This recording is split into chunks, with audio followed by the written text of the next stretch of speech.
Hoy siempre estamos tan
kali izolatzen da.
Aitaren eta Semearen eta Espiritu Santuaren izenean, amen. Jaunaren bakea, grazia eta errukia izan bedi zuekin. Eta zure espirituarekin. Arratsaldeon guzti hori. Buenas tardes a todos. Urtero, Aste Santurako adiskidetzearen sakramentua ospatuz rezatu goi gara. Aurten ere bai. Garizumaren hasieran egin zitzaigun bihotz berritzearen deiak aurten oihartzun berezia izan du. Ezkutuko birus batek gure biziera kolkan jarri du eta gure erru batzuk nabarmendu. Sufrimena ekarri digu, baina aukera berriak ere bai. La llamada a la conversión propia de la Cuaresma ha tenido un eco muy especial este año. Hemos tomado mucha mayor conciencia de que nuestro modo de vida ha de cambiar y que estábamos cometiendo muchos errores. Hoy, como creyentes que compartimos la misma suerte de toda la humanidad, venimos aquí a reconocer nuestros errores y pedir perdón. Ez da egongo gugan errabik, eraberkuntzarik, gure erruak ezagutu eta aitortzen ez baditugu. Gaurko ospakizun honetan, jainkoaren errukiak emango digu behar dugun grazia. Gure erruen eta jarrera ezkorpuzien egiazko damuaren bidez. Gure egoera korrepilotsua gainditzen laguntzen digu Jesucristo. Postu gaitezen, badakigu eta jainkoak barkatu egiten gaituela eta elizelkarteak lagundu egiten digula jainkoarekin eta zenideekin ari dugu Dios berritzean. Hasi gaitezen abestuaz, basamorduan zehar.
Egin dezagun otoitz. Aita hon, hemen gaituzu, barkamen beharra dugun zure semea lago. Gaur garen guztia zure aurrera ekarri nahi dugu. Gure goera iluna eta gure erruak. Baina baita ere gure gogoak eta ametsak. Gure arrakasta eta porrotak, gure pekatuak eta bertuteak, dena ekarri dugutena, eta zure aurrean jartzen dugu, eraberritu gaitzazu, eta zure bedeinkapenez eraldatu. Padre bueno, aquí estamos tus hijos e hijas, necesitados de cambio, de conversión y de perdón. Estamos experimentando la dureza de la vida. Hoy ponemos ante ti todo lo que somos, nuestros deseos e ilusiones, nuestros errores, nuestros fracasos, nuestros sueños, nuestras necesidades, nuestros pecados y nuestras virtudes. Todo, Señor, lo ponemos ante ti, para que tú nos renueves y lo transformes en bendición. Jesucristo, gure jauna, bitartez. Amen. Jesucristoren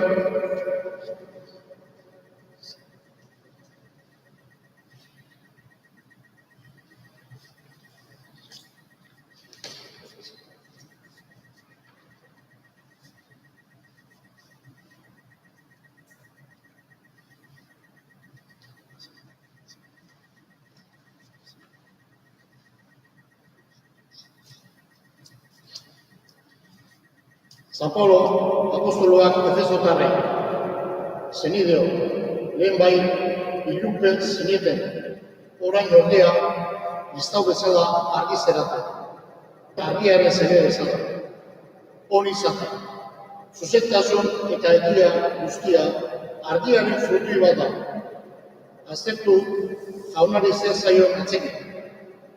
Ez izan, hartu emanik ilupeko ekintzak ustedetan. Zala itzan zure izan ere, eskutuan egiten dutena, esateko ere lotzagarria da. Argiak guzti horiek zalatzen dituenean, agerian uzten ditu.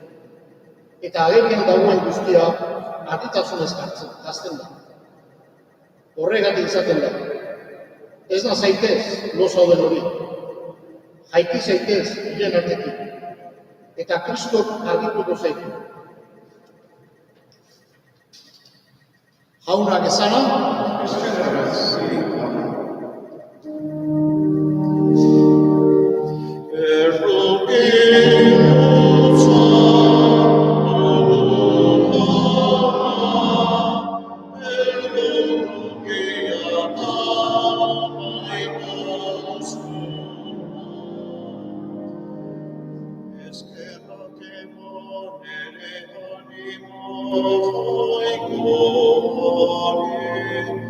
Anere barren osuakare izenari, eskerrateko nere anima kaikomari, esaztu zenbat honegin dizun honen zuri. Perdonero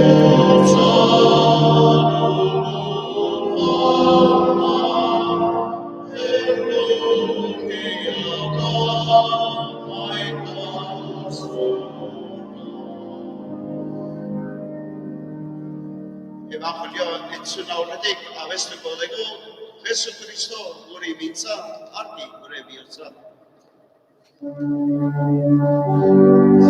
Jesu Kristo gure bitza, argi gure bihotza. Yo soy la luz del mundo, dice el Señor. El que me sigue tendrá la luz de la vida. Jesucristo, libitza, amigure minutza.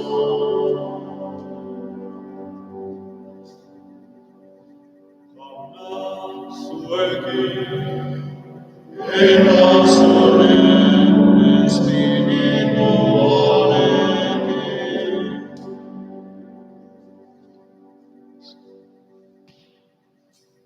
Jesucristoren evangelioa, San Mateoren liburutik. Aitza zuri jauna. En aquel tiempo dijo Jesús a sus discípulos: Vosotros sois la sal de la tierra, pero si la sal se vuelve sosa, ¿con qué la salarán? No sirve más que para tirarla fuera y que la pise la gente. Vosotros sois la luz del mundo. No se puede ocultar una ciudad puesta en lo alto de un monte. Tampoco se enciende una lámpara para meterla debajo del ceremino, sino para ponerla en el candelero y que alumbre a todos los de casa. Alumbre así vuestra luz a los hombres, para que vean vuestras buenas obras y den gloria a vuestro Padre que está en el cielo. Jauna besana, Eskerra zuri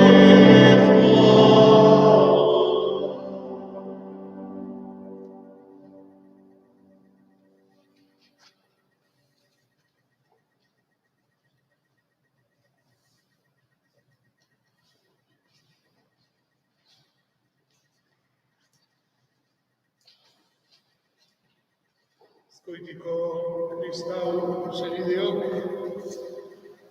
eta besteok ere baldin bazaudete gurekin bat egiten ospakizun honetan. Beti este santurako prestatzeko eta bihotz berritzearen deiari Arizumaren hasieran egin zitzaigun deiari harrera on egiteko eta burutzeko ezinbesteko pausua da eta hortarako ditu bera erruak aitortu eta barkamena eskatu. Hemen bakar batzuk daude, noski, behar da bezala. Eta zuek etxean eta beraz, naiz eta etxean egon. Naiz eta gure kristauen kartea etxetan sakabanatuta egon hauetan, aurten ere beharrezkoa da, esango nuke era berezian, barkamena Jainkoaren esku dago, eta berak ematen digu barkamen hori, gauden tokietan eta zauden tokietan. Guk ez diogu baldintzarik jarriko jangoiparen barkamenari. Beraz, bizi dezagun hau barru-barrutik, jaunaren barkamen hori izango dudarik. Hemen egingo duguna lagungarri izateko besterik ez dugu egiten. Garizma berezia bizitzen ari gara. Egoera honek gauz asko ari zaizkigu erakusten. Llegamos a esta celebración del Sacramento de la Reconciliación atravesando una Cuaresma que nos está resultando un verdadero desierto. Le llamamos cuarentena, confinamiento, alarma, un verdadero desierto. El reconocimiento de los propios errores y la petición de perdón forma parte necesaria de un proceso de conversión. Eso es la Cuaresma, pero eso es la vida. Es la vida la que a gritos nos está pidiendo un proceso de cambio. Si alguna reflexión se están haciendo estos días aquí y allá, estamos haciendo muchos, a pie de calle también, es que hemos de cambiar nuestro modo de vivir, que hemos de aprender a vivir de manera más humana y solidaria. Estábamos cometiendo muchos errores. Le llamamos en un lenguaje cristiano pecado. Estábamos actuando en muchas cosas mal. Y ahora estamos en esta situación. Tenemos la oportunidad de vivir todo esto como un momento de lucidez para rectificar el rumbo. Fijaros, el Papa en octubre nos dirigió el mensaje para la Cuaresma que iniciábamos en marzo. Pero ya en octubre el Papa decía lo siguiente, unas palabras que a mí me resultan proféticas. Si preferimos escuchar la voz persuasiva del padre de la mentira, el espíritu del mundo, la mundanidad, suele decir, los criterios tergiversados, correremos el riesgo de hundirnos en el abismo del sinsentido, experimentando el infierno ya aquí en la tierra, como lamentablemente nos testimonian muchos hechos dramáticos. Fijaros, esto es octubre. Y estamos viviendo, como digo, este desierto. Y ahí están pues, nuestros errores, ¿verdad? El orgullo está en la base de muchos fracasos humanos. Nos creíamos autosuficientes, hasta el punto de, en muchos, poder prescindir de Dios. Creíamos con ingenuidad que el mundo lo controlábamos los humanos, y esto en pocos días se ha disuelto. La ciencia y la técnica, que tanto nos ayudan, por otra parte, y tan necesarias son, parecía que nos iban a permitir tocar con los dedos la felicidad y una pretendida inmortalidad, una vida larga. El sistema que dirige el mundo, la economía, diríamos, ¿no?, que manda a nuestro mundo, es inhumana.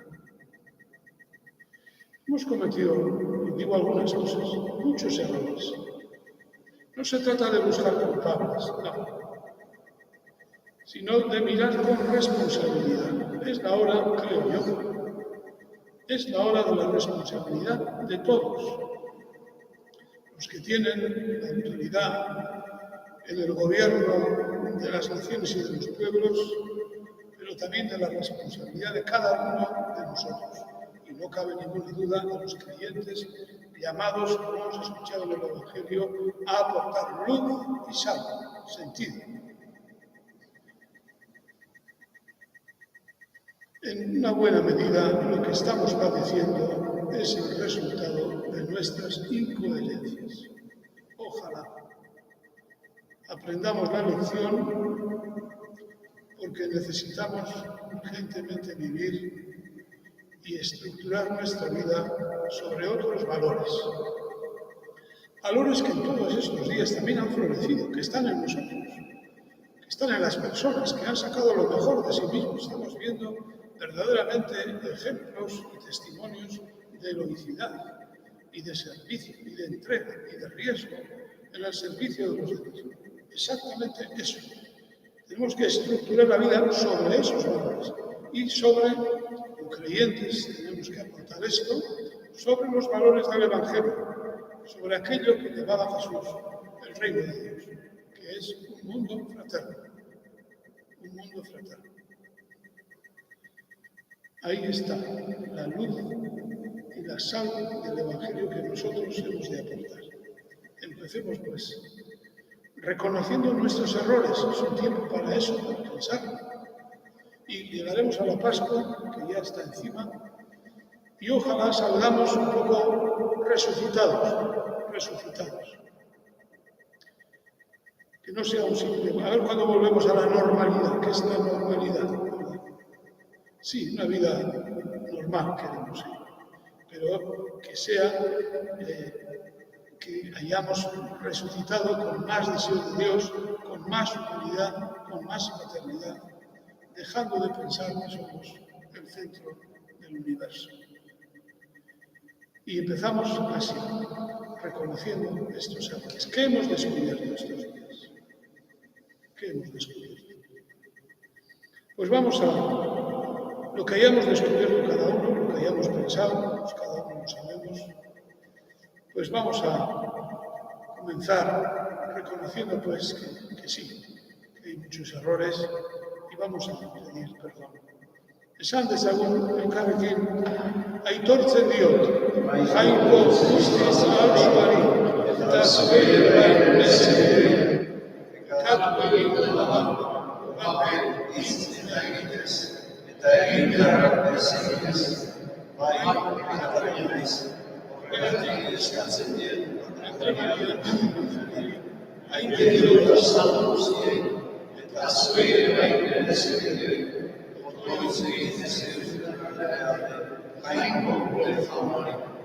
Eta guk geura eta bada gure barruan egosi ditugun hainbat azterketa eta barruan dauzkagu geure sentimenduak dana hori gogoan horreta irakurle batek ezigu barkamen eskariak eta erantzun dugu Kyrie eleison.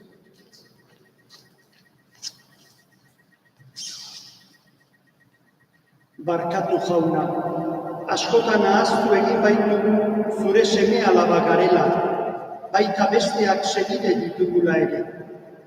Horrela baztertu baitugu gure benetazko izatasuna eta jainkoarekiko goze eta egarria ere. Nuestro gran error y pecado es ignorar nuestra identidad humana fraterna y nuestra condición de hijos e hijas tuyos.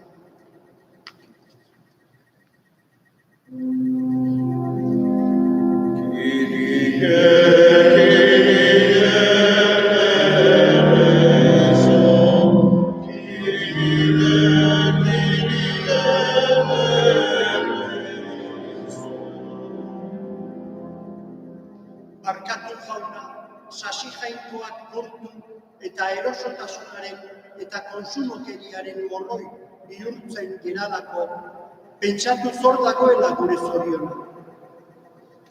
Hemos mordido el veneno de un consumismo exagerado, pensando que en eso reside la felicidad e ignorando valores fundamentales.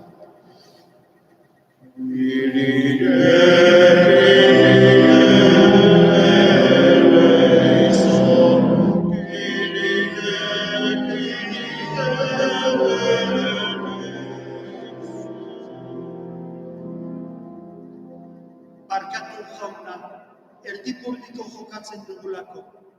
Benetazkoak izan ordez, eskaskerian erortzen geralako.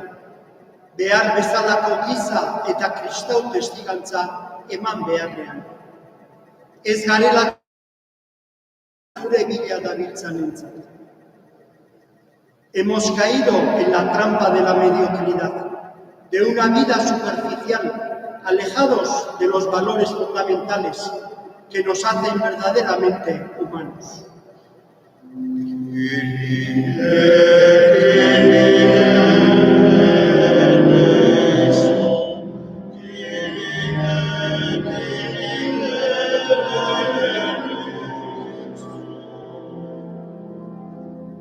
Barkatu jauna, maitasun faltagatik, baita gehien sufritzen dutenekin elkartasun gutxi adierazi izanagatik ere. Te pedimos perdón, Señor, por nuestra indiferencia y falta de solidaridad con los demás, sobre todo con los más pobres.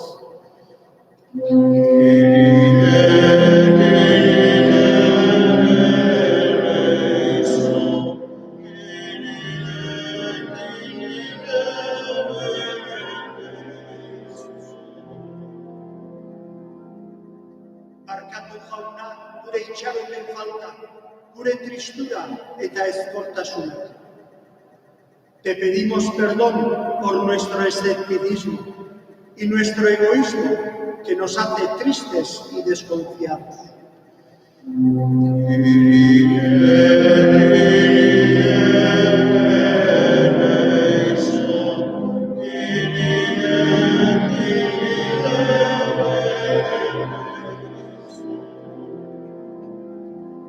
Barkatu jauna, zuk maite gaituzu bezala ez maitatzeagatik.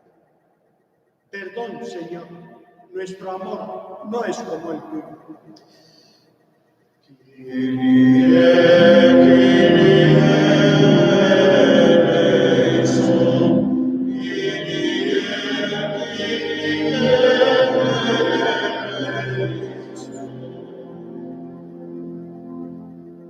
Egoera honetan behar bada, era nabarmena duan ikasi dugu edo denok batera salbatzen gerala, irtetzen gerala, edo bestela gaizki hiri beharrean. Hori da Jesusek erakutsi ziguna, zenide elkartasuna, eta hori da aita gurean beti esaten duguna. Otoitz bihurtuta, beraz abestu dezagun. Gure aitoa Zeruetan zedana, santu izan bere, zure izena. Ego bere, zure erreinua, egin bere zure gaia, zeruan bezala, odean ere.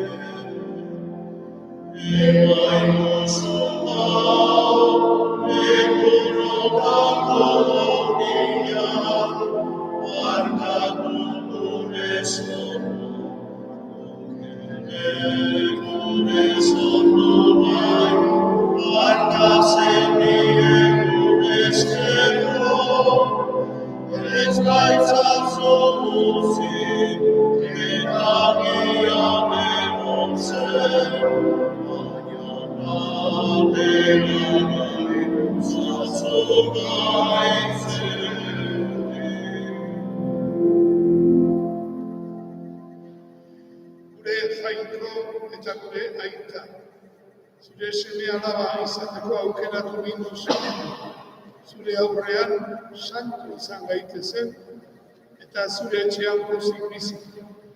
Onar gaitzazu, eta gorde zure maitasunean, pozez eta maitasunez bizi gaitezen, zenide elkartasunean. Jesucristo, gure jaunaren bitartez, Amen. eta orain hemen gaudenok barkamenaren keinua egingo diogu elkarri.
zuek etxetan, zaudetenentzat ere,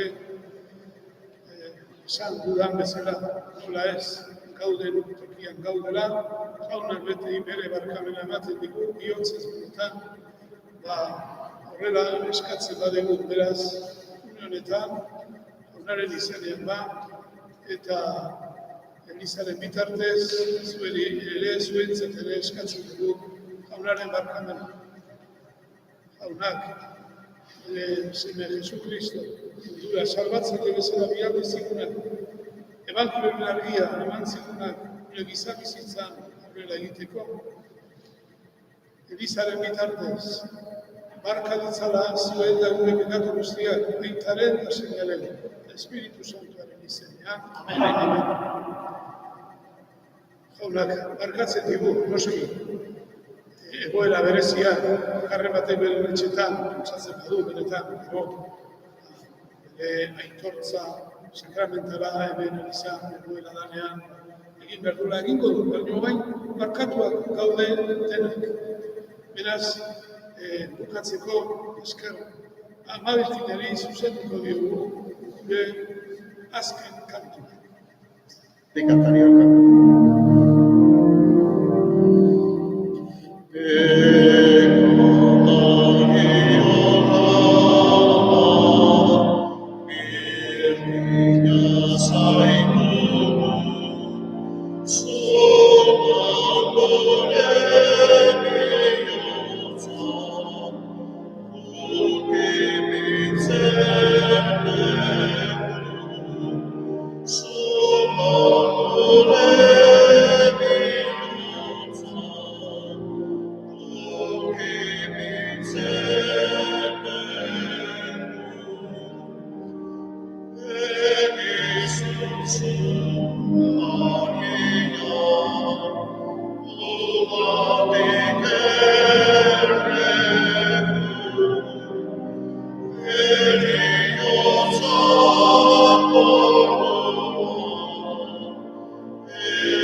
Espiritu Santuak bere bizitoki egin gaituenak. Amen. Bebenka zaintzatela zangoikoa guztien, aitak eta semeak eta Espiritu Santua. Amen. Zoazte jaunaren akera, eskera.